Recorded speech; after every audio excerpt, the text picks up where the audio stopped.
Good morning dear students. आज हम पढ़ेंगे बीसीए सेकेंड सेम की फर्स्ट कविता केकई का अनुताप। बीसीए सेकेंड सेम में 9 कविताएं हैं। इसमें फर्स्ट कविता है केकई का अनुताप। इसके रचयिता हैं श्री मैथिली शरण गुप्त जी।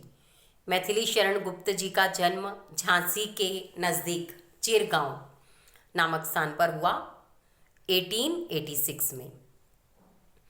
इन पर इनके भाई का बहुत अधिक प्रभाव पड़ा और इन्होंने सबसे जो इनकी प्रसिद्ध रचना है वो है भारत भारती। इसी के साथ हैं रंग में भंग, साकेत, जयद्रथ वध, पंचवटी, यशोधरा और द्वापर, वहुश।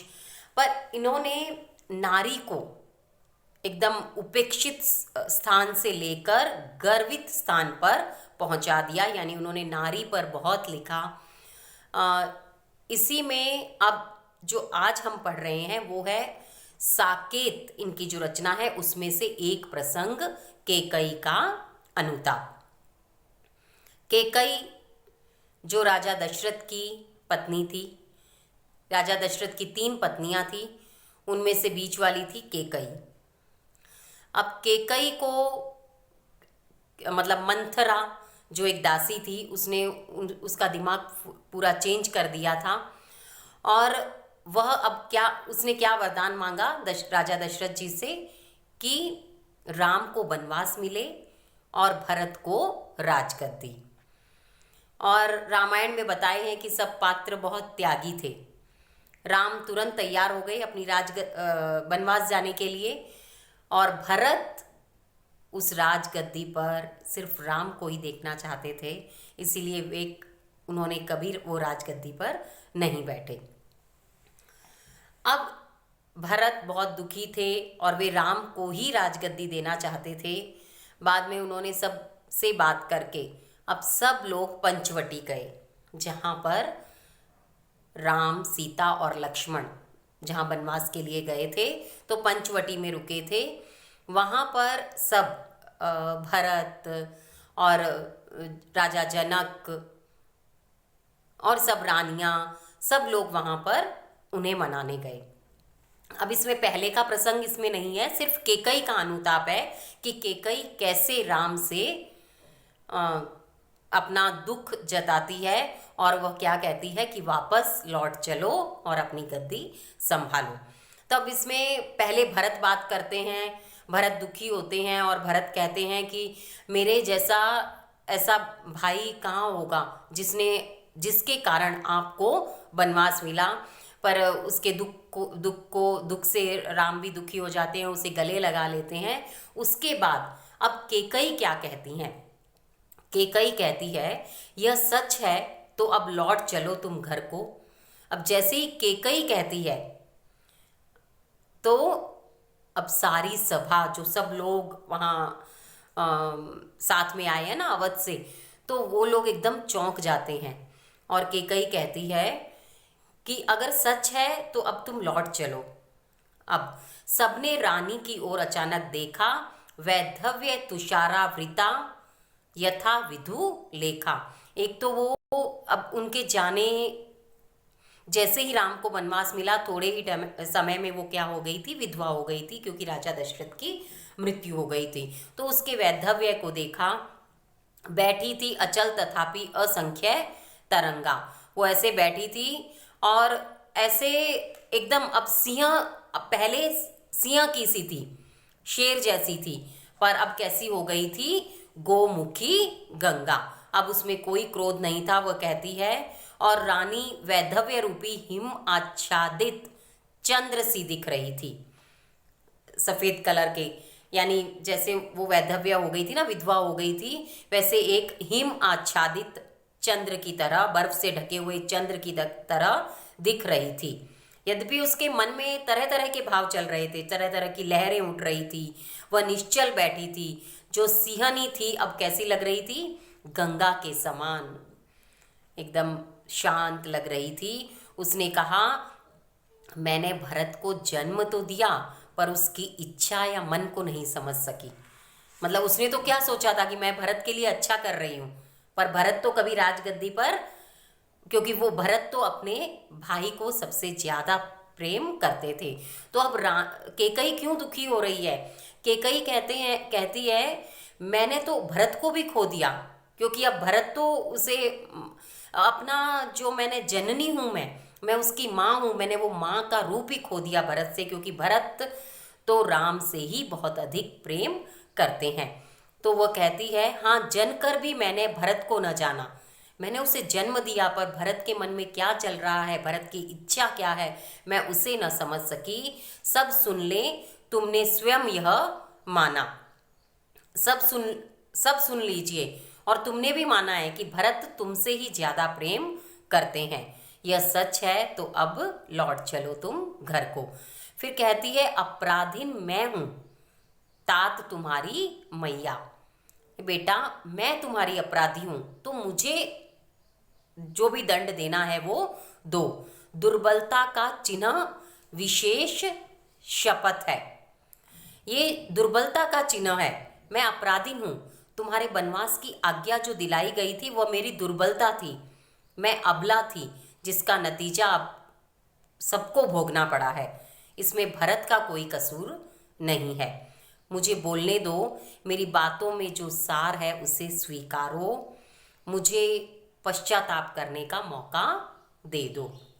इन विचारों को प्रकट करते ही उसकी आंखों से आंसू छलक पड़ते हैं। वो कहती है यदि मैं उकसाई गई भरत से हूं तो पति समान ही पुत्र भी खो दूं। अगर तुम्हें जरा सा भी शक है कि भरत के मन में कुछ तुम्हारे लिए पाप है, अगर भरत ने मुझे उकसाया हो, तो मैं आज तुम्हारे सामने ही कह रही हूं, जैसे मैंने पति को खोया वैसे मैं अपने बेटे को भी खो दूं। ठहरो, मत रोको मुझे, कहूं सो सुन लो। आज मुझे जो कुछ कहना है मेरे मन की हर बात को कहने दो, अगर उसमें सार है तो उसे चुन लो। अब जो उसमें तुम्हें सच लग रहा है ना, जो तुम्हें उसका सार मिल रहा है कि उसका निचोड़, जैसे एक कपड़े को निचोड़ते हैं तो पानी निकल जाता है, तो अब सार उसमें क्या बचा, अगर वो तुम्हें मिल रहा है तो तुम सुनो। करके पहाड़ सा पाप मैं मौन रह जाऊं, मैंने इतना बड़ा पाप किया है, अब मैं कैसे चुप रह जाऊं, मुझे मौका मिला है पश्चाताप करने का, तो तुम मेरी बात सुन लो। तो अब करके पहाड़ सा पाप क्या मैं मौन रह जाऊं, राई भर अनुताप भी ना कर पाऊं। राई एकदम मस्टर्ड, इतना सा भी मैं अपना ये न कर पाऊं, तुमसे माफी न मांग पाऊं, इतना सा तो मैं अनुताप कर ही सकती हूँ ना, पश्चाताप। तो थी स नक्षत्र शशि, निशा ओस टपकाती। नक्षत्रों से भरी हुई रात थी, क्योंकि ये रात का समय है जब वो बात कर रहे हैं। नक्षत्रों से भरी रात थी और ओस टपकाती, यानी सुबह सुबह के समय में जो ओस की बूंदें गिरती हैं। रोती थी नीरव सभा, हृदय थपकाती, और सब पूरी सभा रो रही है उसकी बातें सुनकर, और दिल उनका धक धक कर रहा है कि क्या होगा, राम क्या कहेंगे। कि कई ने तो माफी मांग रही हैं, पर राम का क्या निर्णय होगा, क्या वे डिसीजन लेंगे। उल्का सी रानी दिशा दीप्त करती थी। अब उस समय का कैसा है कि नक्षत्रों के साथ चंद्र भी रो रहा है ऐसा लग रहा है, और सभा में सभी रो रहे हैं, सभी आश्चर्य और विस्मय में डूब गए हैं। अब आगे के कई मंथरा दासी मंथरा को भी दोषी नहीं ठहराती है। मंथरा दासी ने ही उनके मन को परिवर्तित किया था, पर केकई कहती हैं क्या कर सकती थी मेरी मंथरा दासी, मेरा ही मन जब न रह सका निज विश्वासी, मैंने खुद पर ही विश्वास नहीं किया, तो मंथरा दासी का क्या दोष। जल पंजरगत अब अरे अधीर अभागे, वे ज्वलित भाव थे स्वयं तुझी में जागे। मैं ही एकदम धैर्य, मैंने अपना धैर्य खो दिया था, और मेरे ही मन में ऐसे ऐसे भाव जाग गए, मतलब अपने बेटे के लिए और तुम्हें वनवास देने के लिए। मेरे भीतर पुत्र का ऐसा भाव कि मैंने ऐसे ज्वाला जैसे शब्द उंडेल दिए, मेरा पुत्र मुझसे दूर हो गया। पर था केवल क्या ज्वलित भाव ही मन में, क्या शेष बचा था कुछ न? और इस मन में, मेरे मन में क्या और कुछ शेष ही नहीं था, बस ये ज्वाला वाले भाव ही मेरे मन में रह गए थे।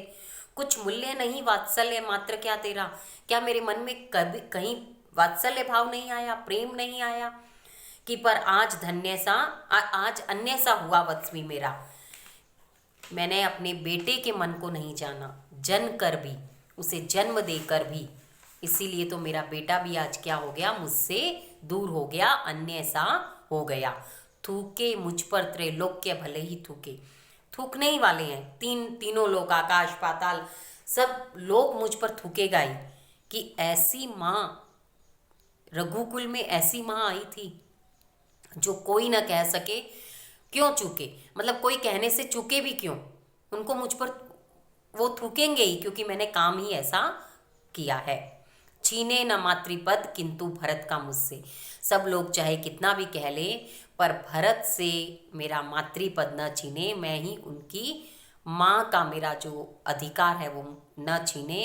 हे राम दुहाई करूं और क्या तुझसे, अब तुमसे मैं और क्या दुआ करूं।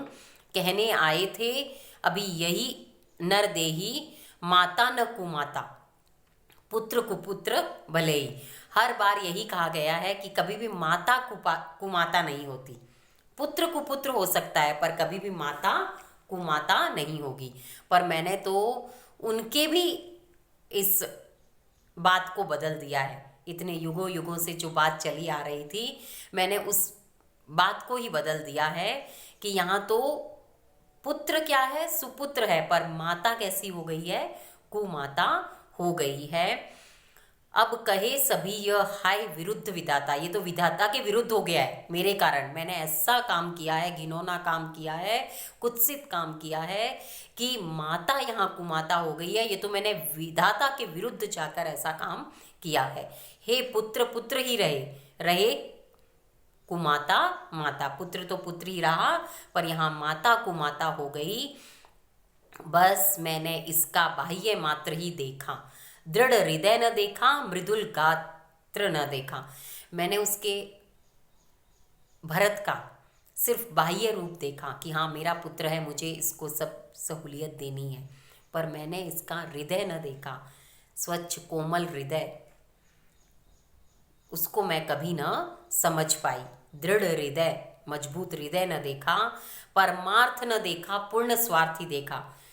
परमार्थ क्या होता है, दूसरों के लिए अच्छा करना, ऐसा मैंने कभी सोचा ही नहीं, मैंने तो सिर्फ अपना ही स्वार्थ देखा।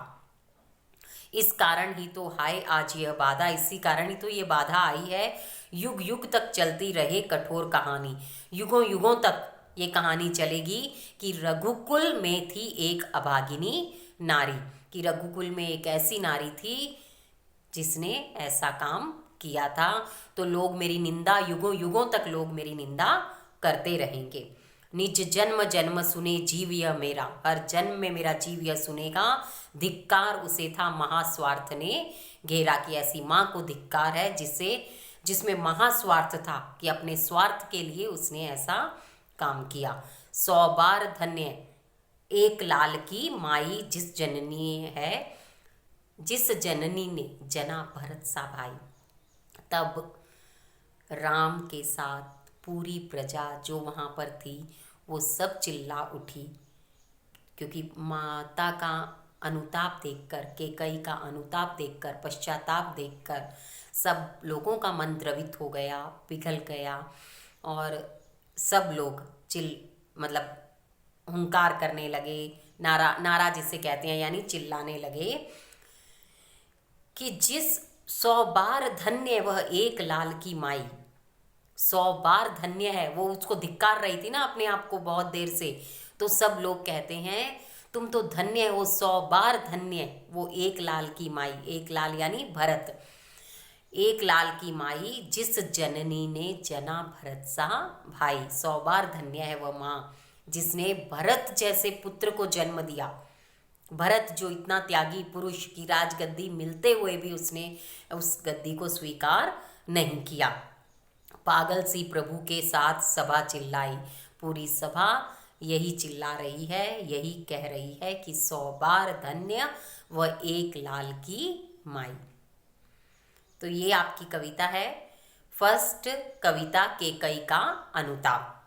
मैथिली शरण गुप्त जी का परिचय, थोड़ा सा उनका जन्म, उनकी प्रमुख रचनाएं, ये आपको ध्यान में रखनी है। और केकई का अनुताप, कि केकई ने कैसे पश्चाताप किया, तो उसमें स्टार्टिंग में पहले देना है कि क्यों पश्चाताप क्यों हुआ, क्या कारण हुआ था, तो उसके बारे में थोड़ा सा पहले देना है कि केकई ने जो वरदान मांगे थे और राजा दशरथ जी ने वो वरदान जो स्वीकार किए थे, जिसके कारण उन्हें राम को वनवास मिला। तो अब ये पूरी कविता सुनकर आप इसके नोट्स बना सकते हैं। Thank you.